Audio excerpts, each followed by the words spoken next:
Banyak orang menganggap Antartika adalah benua baru yang diselimuti misteri karena benua ini dikelilingi oleh gunung es yang tak terhitung jumlahnya. Dan benua ini telah menarik perhatian para peneliti dari berbagai negara di dunia. Sejak ditemukan pertama kalinya di tahun 1895, banyak penjelajah dan peneliti ilmiah datang ke Antartika setiap tahunnya. Dan sejauh ini, ada lebih dari 30 negara telah membangun lebih dari 80 stasiun penelitian ilmiah di Antartika. Dan saat ini, China sedang berencana menjelajahi Antartika dan menginvestasikan 850 juta dolar Amerika untuk membangun bandara baru. Tetapi, proyek ini ditentang oleh Australia. Sejak awal, Australia menuduh China telah melanggar kedaulatan teritorialnya di Antartika. Lantas, apa yang sebenarnya terjadi dan mengapa Australia menentangnya?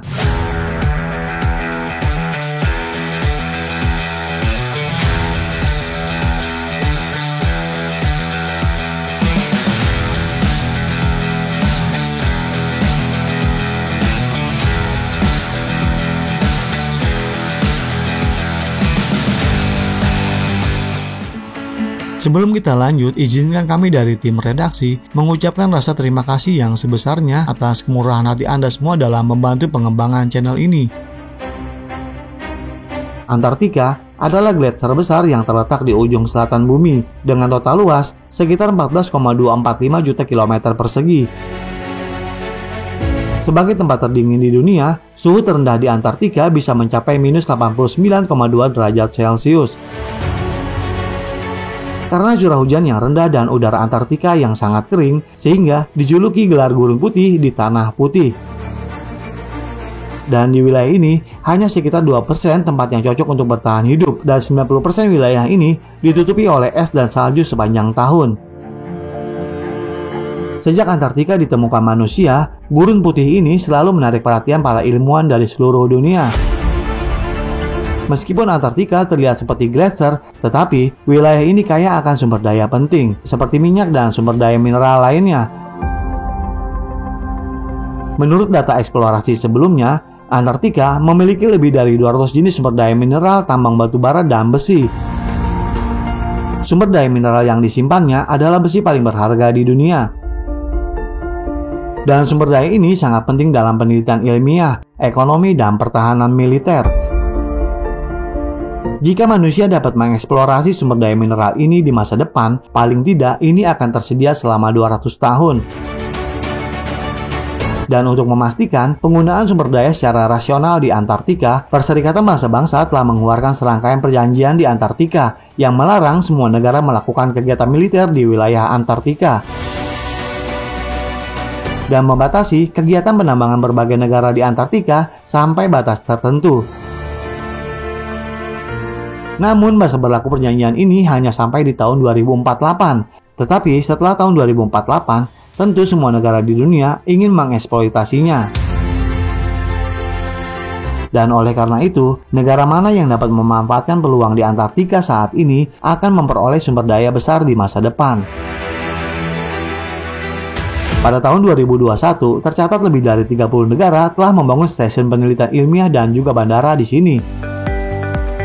Ada lebih dari 80 stasiun penelitian ilmiah dan lebih dari 50 bandara. Sebagai negara yang paling maju di dunia, Amerika Serikat tentunya tidak akan melewatkan kesempatan ini untuk mengeksplorasi sumber daya Antartika. Amerika Serikat saat ini memiliki bandara terbanyak di Antartika. Ada 13 bandara milik Amerika Serikat, diikuti oleh Rusia dengan 8 bandara. Dan dalam beberapa tahun terakhir, kekuatan China yang terus berkembang dengan sangat kuat dengan tingkat penelitian ilmiahnya yang secara bertahap meningkat pesat, sehingga China berencana untuk mulai bergabung dengan tim untuk menjelajahi Antartika. Meskipun saat ini China sudah memiliki 5 stasiun penelitian ilmiah di Antartika, tetapi China saat ini belum memiliki bandara permanen. Bandara di sini sangat diperlukan untuk mengirimkan personel dan bahan penelitian ilmiah. Penggunaan transportasi udara adalah cara yang paling nyaman dan cepat. Namun karena lingkungan yang keras di wilayah Antartika, hanya ada sedikit bandara di wilayah Antartika saat ini. Juga hanya sebagian kecil orang dan material yang dapat tiba dengan pesawat. Di masa lalu, para ilmuwan China hanya mengandalkan kapal penelitian ilmiah atau meminjam bandara milik Rusia untuk menjelajahi Antartika, dan hal ini tidak hanya mempengaruhi efisiensi penjelajahan Antartika, tetapi menggunakan bandara Rusia bukanlah solusi jangka panjang. Dalam situasi ini, China secara alami tidak mau ketinggalan dari negara lain. Kemudian, China menginvestasikan senilai 850 juta dolar Amerika untuk membangun bandara permanen sendiri di Antartika. Lokasi spesifiknya berada di dekat stasiun persimpangan di Antartika. Panjang desain landasan pacu bandara adalah sekitar 1.500 meter dan lebarnya adalah 80 meter. Ini memungkinkan untuk pesawat angkut besar untuk bisa lepas landas dan mendarat. Namun rencana China untuk membangun sebuah bandara di Antartika diblokir oleh Australia dengan mengatakan bahwa China telah melanggar kedaulatan teritorial Australia di Antartika. Australia adalah satu-satunya negara di dunia yang wilayahnya terletak di antara Samudra Pasifik Selatan dan Samudra Hindia, dan wilayahnya sangat dekat dengan Antartika. Sejak lama Australia mengklaim kepada dunia bahwa Australia memiliki lebih dari 40% wilayah di Antartika, tetapi hal ini tidak diakui secara internasional pada saat itu. Ini hanyalah alasan untuk menempati lebih banyak sumber daya di Antartika. Alasan utama Australia mengatakan bahwa China telah melanggar teritorial Australia di Antartika adalah karena lokasi bandara China di Antartika kebetulan adalah lokasi di mana Australia juga mengusulkan untuk membangun bandara Davis pada tahun 1957. Sejak tahun 1959, internasional secara resmi mengumumkan perjanjian Antartika dengan jelas menetapkan bahwa manusia hanya dapat melakukan penyelidikan ilmiah di Antartika dan tidak boleh bersaing dengan cara curang di Antartika. Dan juga menetapkan bahwa Antartika tidak akan menjadi milik negara manapun, dan saat itu Australia pun menyetujuinya. Tidak ada larangan untuk negara manapun yang mempunyai cukup dana dan kesanggupan untuk membangun stasiun penelitian dan bandara sendiri di wilayah Antartika, dan ini jelas adalah perjanjian yang sangat adil. Sebagian besar lokasi sudah dibangun untuk bandara Amerika Serikat dan Rusia, dan hanya tersisa beberapa lokasi yang bagus.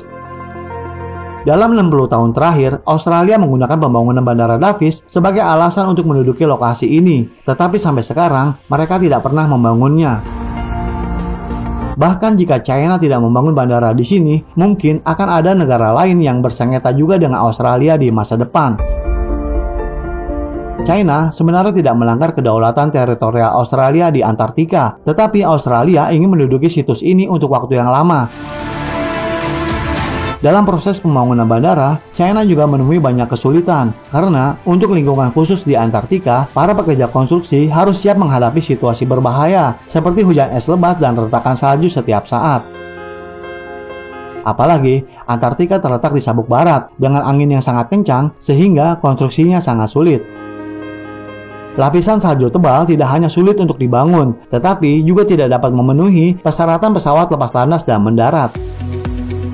Orang-orang Tiongkok selalu dapat bergerak maju tanpa takut akan kesulitan dan hambatan. Kini bandara hampir selesai dan diharapkan selesai sepenuhnya pada tahun 2023. Bagaimana menurut pendapat Anda? Apakah China telah melanggar kedaulatan teritorial Australia di Antartika? Silakan berikan komentarnya di kolom komentar kami. Terima kasih dan sampai jumpa di episode berikutnya.